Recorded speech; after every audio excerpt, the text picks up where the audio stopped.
Hello friends, स्वागत है हमारे यूट्यूब चैनल एग्जाम कर स्टेज में। आज हम हरों का प्रमीकरण करना सीखेंगे कि हरों का प्रमीकरण कैसे किया जाता है। ठीक है, तो प्रमीकरण को हम इंग्लिश में बोलते हैं रेशनलाइजेशन। इसका मतलब होता है कि अपरिमेय संख्या को हमें परिमेय में कैसे बनाया जाता है, वही उसी को हम बोलते हैं परिमेय संख्या। ठीक, प्रमीकरण। ठीक, तो हम जैसे 3 क्वेश्चन लिए हैं। पहला क्वेश्चन है 2/√5, दूसरा क्वेश्चन है 7/√12 और तीसरा क्वेश्चन है 6/3√2 - 2√3। ठीक, तीन क्वेश्चन के माध्यम से आपको हम बताएंगे कि प्रमीकरण कैसे किया जाता है। ठीक, तो प्रमीकरण किया जाता है इसलिए कि क्योंकि अपरिमेय संख्या को परिमेय संख्या बनाने के लिए, क्योंकि ये हमारा क्या है, हर ये अपरिमेय संख्या है। ठीक है, तो परिमेय किसे कहा जाता है पहले वो जान लेते हैं। तो ये हमारा परिमेय संख्या इन का परिभाषा है, वैसी संख्या जिन्हें P/Q के रूप में दर्शाया जा सके परिमेय संख्या कहलाता है। ठीक, भिन्न के रूप में जिसे दर्शाया जा सकता है उसे हम परिमेय संख्या कहते हैं। जहाँ ये P/Q है, ठीक, Q का मान 0 के बराबर नहीं होना चाहिए। ठीक, 0 नहीं होना चाहिए।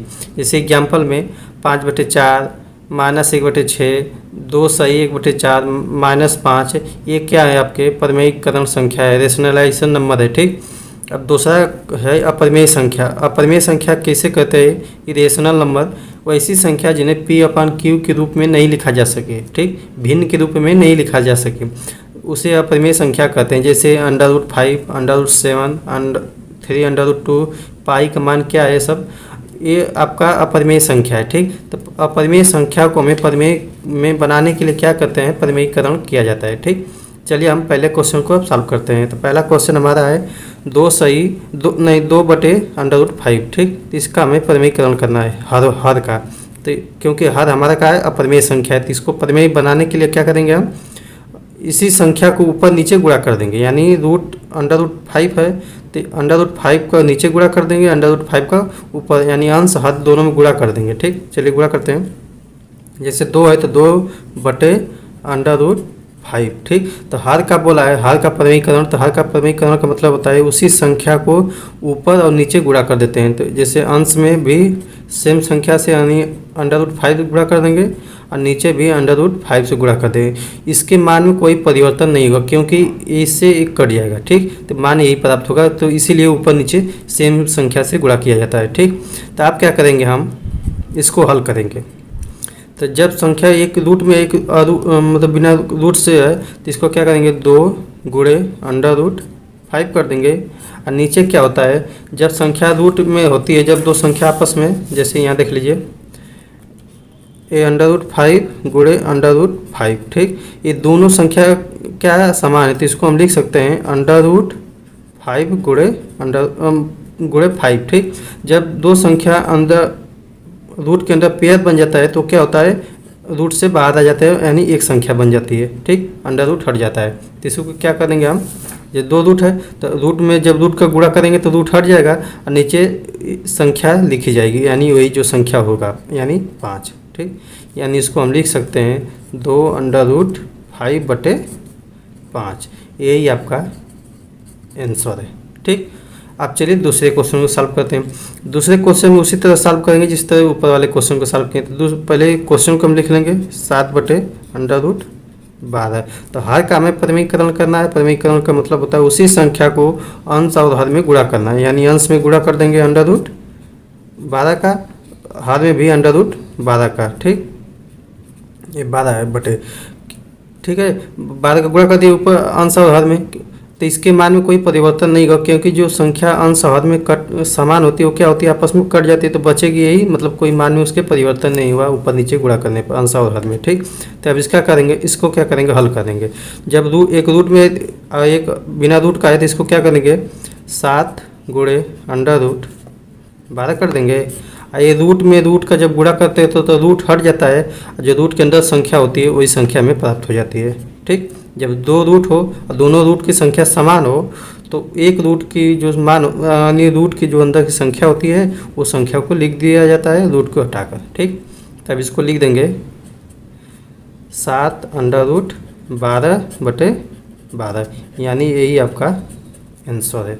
अब चलिए तीसरा क्वेश्चन को देखते हैं। ये तीसरा क्वेश्चन थोड़ा टफ क्वेश्चन है, बस अब ध्यान से देखते रहिएगा, आप इसको बना ले जाएंगे।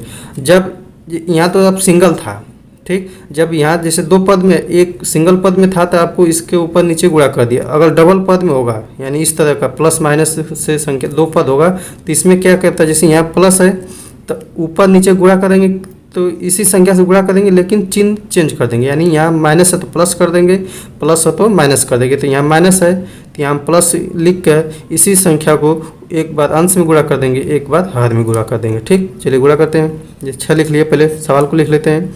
3√2 माइनस 2√3। ठीक, अब परिमेयीकरण करना है हर का। जब दो संख्या में हो और जब ये माइनस प्लस में हो तो इसका चिन्ह का विपरीत संख्या चिन्ह लेकर ऊपर नीचे हम गुणा कर देते हैं, यानी गुणा कर देंगे। 3√2 माइनस है तो यहाँ प्लस कर देंगे। ठीक, 2√3, फिर इसी संख्या को नीचे लिख देंगे, यानी 3√2 प्लस 2√3। ये संख्या आपस में कट जाएगी तो हमें यही संख्या मिलेगी, मतलब कोई क्वेश्चन में परिवर्तन नहीं होगा हमारे सवाल में। ठीक, अब क्या करेंगे, इसको सॉल्व करेंगे। ठीक, सॉल्व करने के लिए क्या करेंगे, इसका गुणा इसमें कर देंगे और इसका गुणा इसमें गुणा कर देंगे। ठीक, चलिए गुणा करते हैं। 6 गुणे ठीक, कोष्टक में लिख देते हैं 3√2 प्लस 2√3 बटे, एक कोष्टक में कर लीजिए। ठीक, अब इसका क्या करेंगे, इसका एक बार गुणा इसमें करेंगे, एक बार गुणा इसमें करेंगे। ठीक, फिर इसका गुणा एक बार इसमें करेंगे, इसका गुणा एक बार इसमें करेंगे। ठीक, चलिए गुणा करते हैं। इसका गुणा इसमें गुणा करेंगे तो क्या होगा, यहाँ से देखिएगा थोड़ा लंबा होगा, तो 3√2 एक गुणा 3√2। ठीक, अब फिर इसका गुणा करेंगे इसमें, तो ये प्लस चिन्ह है तो प्लस लिख देंगे। तो 2√3 गुणे 3√2, ये पहले पद का इन सभी में गुणा हो गया। ठीक, अब ये दूसरे पद का इन सभी में गुणा करेंगे, तो दूसरा पद के माइनस चिन्ह है तो माइनस लिख देंगे, फिर इसका गुणा इसमें कर देंगे। तो 2√3 गुणे 3√2। ठीक, फिर इसका गुणा इसमें कर देंगे, तो ये क्या माइनस है, ये प्लस है, तो माइनस प्लस में गुणा कर देंगे तो क्या होता है, माइनस हो जाता है। तो लिखेंगे 2√3 गुणे 2√3। ठीक, अब इन दोनों का इन दोनों में गुणा हो गया। अब इसमें देखते हैं जो संख्या कटेगी उसको हम काट देते हैं। ये संख्या क्या है, समान है। ये वाली संख्या, ये पद और ये वाली संख्या क्या है, दोनों समान है, क्योंकि यहाँ भी √3/3 है, ये प्लस में है, ये माइनस में। जब संख्या प्लस माइनस में समान हो तो क्या होती है, आपस में कट जाती है। ठीक, तब नीचे से लिखेंगे, ऊपर वाला संख्या को लिख देंगे 6 कोष्टक में 3√2 प्लस 2√3। ठीक, बटे में अब जो बची है संख्या उसको लिख देंगे, यानी बची है ये वाली संख्या पूरा, तो लिखेंगे 3√2 गुणे 3√2। ठीक, अब ये बची है तो ये माइनस के साथ है तो माइनस लगा देंगे, 2√3 गुणे 2√3। ठीक, अब इसको सॉल्व करते हैं। सॉल्व करने के लिए क्या करेंगे, इसको ऊपर वाला के लिख देते हैं 3√2 प्लस 2√3 कोष्टक बंद बटे में। ठीक, जब इसका समान संख्या है तो 3 का गुणा 3 में हो जाएगा। जब आप रूट में जब का रूट का गुणा होता है, रूट क्या होता है, हट जाता है, यानी 3 लिख के 9 गुणे 2। ठीक है, तो रूट संख्या हट गई तो रूट की जो अंदर की संख्या होती है उसको उसी तरह लिख देते हैं। ठीक, माइनस 2 दूना के 2 का गुणा 2 में कर देंगे, गुणे 3 का गुणा जब √3 में गुणा करेंगे तो क्या होता है, रूट हट जाता है और संख्या लग जाती है, यानी 3 लिख देंगे। नीचे से लिखेंगे 6 कोष्टक में 3√2 प्लस 2√3। ठीक, बटे में 9 दूना कितना हो गया, 18 माइनस 2 दूना के 4 दूना के 12। ठीक, तो 18 में 12 के बाद कितना बचा, 6। ठीक, 6 बच गया आपका, 6 ऊपर भी है तो 3√2 प्लस 2√3 कोष्टक में बंद, बटे में क्या हो गया, 18 में 12 गया तो कितना बचा, 6। ये संख्या अंश में भी है, हर में है, तो संख्या समान है तो क्या होगा, आपस में कट जाएगा। यानी क्या बचा आपको 3√2 + 2√3, ये आपका फाइनली आंसर है।